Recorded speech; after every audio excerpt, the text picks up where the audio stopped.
Well, good morning, everyone. I'm Dr. Stock, and I'm here to talk about the pre-market. This video is for entertainment purposes only. I have 3 different stocks for you, one of which I talked about on this channel before, and then 2 that I haven't really talked about, at least in my recorded videos, even though I may have touched upon at least one of them in my live sessions that I put out during the pre-market into the market open part of the day. So I want to make this a quick video, hopefully around 10 minutes time, just run through a few things that we're seeing, and I think that we have a long-term play on our hand, and like one that would be a short-term play on our hand, and one that would most definitely be a momentum play that just picked up during the pre-market today. So with that said, let's get ready to rock.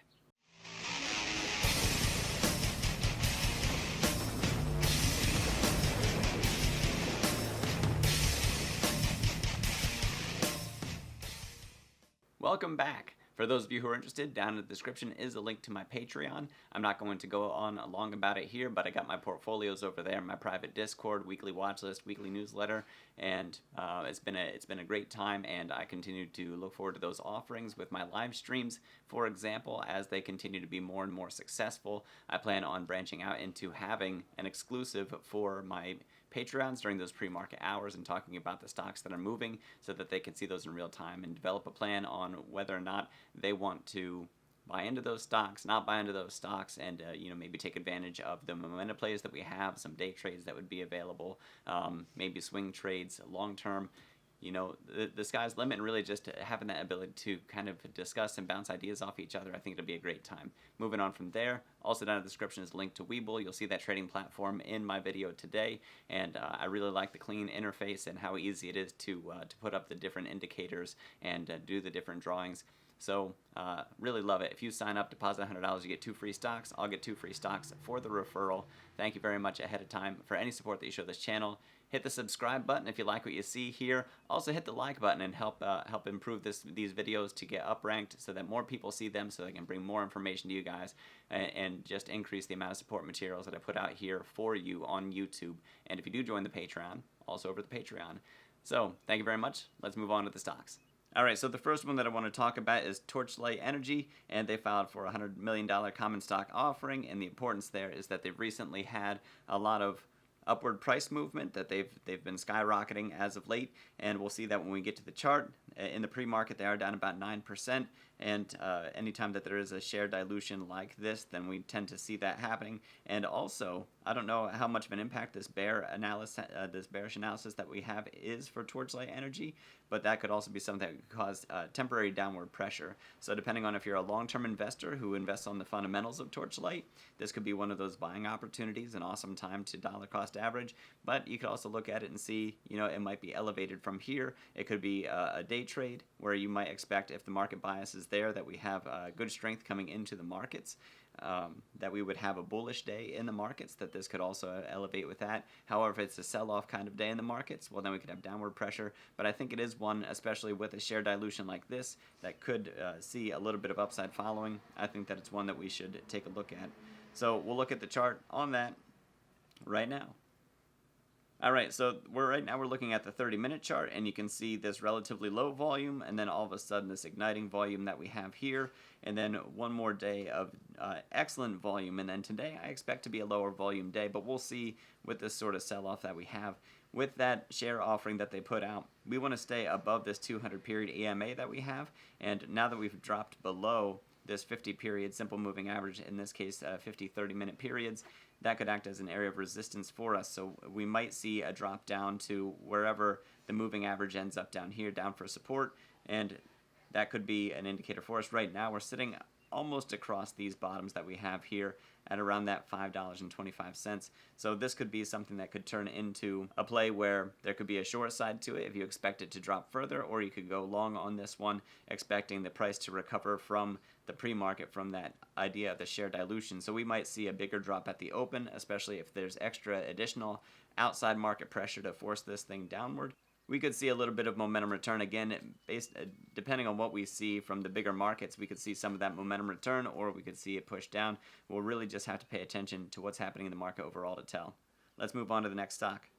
All right, next one is Fisker, and this is one that I'm more and more impressed with all the time. I really like what they're trying to do is they're using existing infrastructure and making these partnerships and deals, in this case with Magna International, who I believe is out of Canada, in order to build quality electric vehicles at reasonable fees. So when you look at this, they're building an SUV called the Fisker Ocean, and that's something that's supposed to debut at a price tag of about $37,500 for U.S. denomination. And right here they talk about when that project is expected to start. So we don't get to touch this thing until at least the end of 2022, possibly into 2023. So we'll see when that happens to come out. I don't think that they're too late to the game. I think that they're going through and they're building the right partnerships and they're looking at putting out a quality vehicle, and I really think that they're going to experience a lot of success. And the price that we see now in their charts, and we'll go and take a look at that, I think that these are prices that are just going to go up over time. We can also look at the analyst estimates to see what they say for more of a longer term play on Fisker.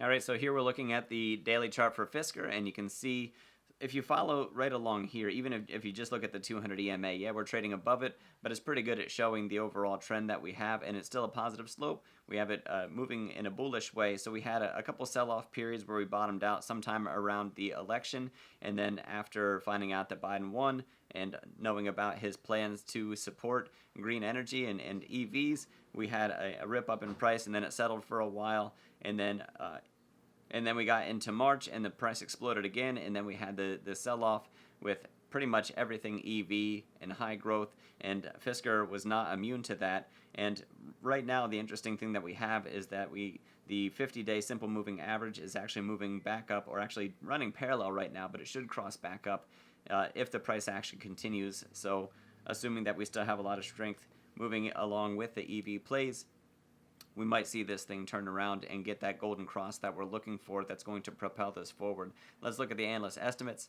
We're currently above the low analyst estimate, but we're below the average and the high estimates of $23 and $40.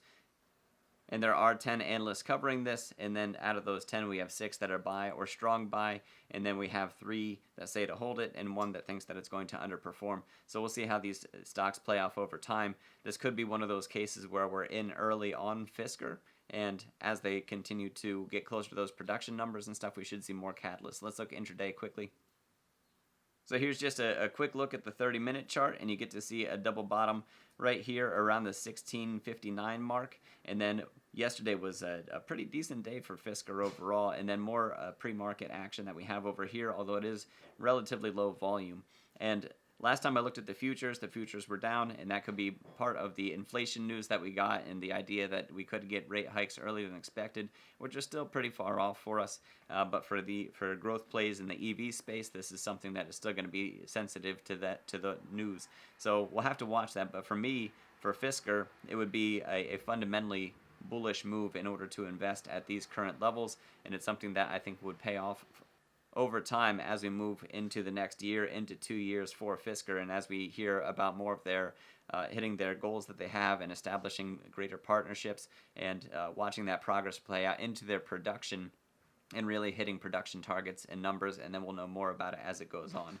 So a little bit of risk in these early times. However, I think that Fisker is one of the safer EV plays that we have. So KULR Technology bagged special permit for the US DOT for transport of prototype lithium cells and batteries.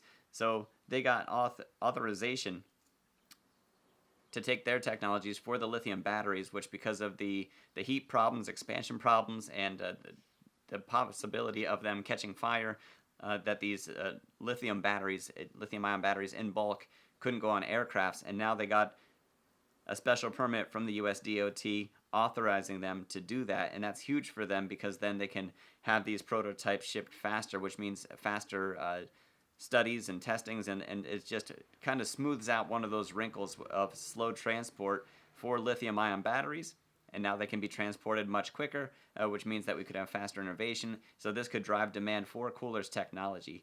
And while this is one that I haven't read a lot about, it's still in this environment that we have of the EV ramp up and the huge demand for lithium, and that there is so much research on trying to get every ounce of efficiency as we can out of lithium-ion batteries. I think that this is a really key technology for us, and this is a really big move in order to enable that transport. And they have this 8K that was filed, and this one just came out today. There you can see June 17th, and then they tell us about what they do and what's going on. So here it says, announced today that it received a special permit from the U.S. Department of Transportation authorizing the transport of lithium cells and batteries aboard cargo aircrafts. Prototype lithium batteries are only authorized to be transported on cargo carrying aircrafts from or within the U.S. when approved by the DOT. The special permit authorizes the manufacture, mark, and sale of KULR specially designed packaging for the transportation of prototype lithium cells and batteries, and prototype lithium cells and batteries contained or packed with equipment. And right here, specific to KULR, it says that it marks an important development for the company as it continues to secure logistical partners for air, maritime, ground cargo transportation of lithium batteries. And again, the reason that was restricted is that it is a safety concern. So when you read about this and the importance of it, right here it says about lithium batteries can present significant hazards if they're not properly shipped in packages that afford high level of safety and ability to contain potential hazards. And then it says, for example, excessive heat and fire. And so having that packaging approved, allowing it to help allay those fears of disasters and start in helping to mitigate against the possibility that something could go wrong in the air where there's a high mortality rate for aircraft incidences. This is huge for them, and it could really do a lot to increase the demand for their products. Again, ticker symbol KULR, there we go. And you can see this sort of volume that it had, and this is during the pre-market hours when you typically have low volume. So just in this 30 minutes here, over 300,000 shares, and then another 300,000, and then here another 500,000 on top of that. This is currently in those off-peak hours trading over 3 million shares, which is substantial for this company, because if we go out to the daily chart to see some of the other volumes that they have, if we go to some of these volume spikes, there was only 1.5 million shares traded here, and there was only 1 million shares traded here. And if we go back to these really high times that we have here, so even if we zoom way out on this company and we look at the highest volume spike that it had, which is right here, that's only 2 million shares traded. So during these pre-market hours that we have, this is some of the highest volume that it's seen, and it's just the pre-market. So I don't think that the momentum is going to be out of this. I think that this is pretty big news for KULR Technologies. So when this market opens, we might have a little bit of profit taking, and depending on the overall market bias, which could cause some downward pressure, I think that we're going to see a lot of price action take place with KULR. So this is one that I think is going to be hotly traded as we get into market open in the next about hour and 15 minutes from the recording of this video. So let me summarize. The share dilution that we have with Torchlight is going to cause temporary downward pressure, but it is up substantially, so it kind of gives us a mixed idea. We're going to have to look for further indicators to say which way that's going to go today. We could see it drop further, so we could end up at an oversell and then a reversal where it would start going back up again, so we can watch for that, watch it before a play there. Fisker, I think, is a great long-term play, and I think that we have some catalysts that are going on right now talking about the different deals that they have, bringing in industry experts that are going to help them really bring that Fisker Ocean to fruition. And if they can keep that $37.5 price tag for the EV, and I believe that it actually has a substantial range to it as well, you can go to Fisker and you can read up about it. That, to me, is really important for it, and I think an SUV at a price tag of about $38,000, I mean, while there are ICE alternatives that do compete with it, I think coming into those competitive prices, competitive ranges, and it's really going to come in while the infrastructure is still ramping up. I don't think Fisker's missed the boat. As a matter of fact, I think they're going to be a huge part of it going forward. And then finally, KULR Technologies. I think that they have some great news, and these pre-market volumes that we're seeing where there's over 3 million shares traded during the pre-market hours that competes with what we see for full day volume during regular trading hours. I think there's going to be a lot of momentum for that. Like, we could see some profit taking from people who bought in early and then are trying to take advantage of the inflated price that we have during the pre-market. So we could see some selling pressure right off the bat, and then we could really see it take off, or it might even just take off just as we get into the market open. So that's what I have for you today. I hope that you guys enjoyed it. You can check out my Patreon if you'd like to. Also, check out that link for WEBULL. Sign up, deposit $100, and get your free stocks. Help me get my free stocks, and it's a nice free way to between you and me to support the channel while you're sort of getting paid in the way that you're getting those free stocks through WEBULL. Hit the subscribe button if you liked it. Hit the notification bell so you can see anytime my videos come out. Hit the like button. Share with your friends. Again, help grow, build this community that we have. I think that we have a really good shot here, bringing our knowledge base together at growing into something awesome and reaching financial freedom that we all want in our lives. Remember, these videos are for entertainment purposes only. Always do your own research and due diligence. Contact a financial advisor before making any financial decisions.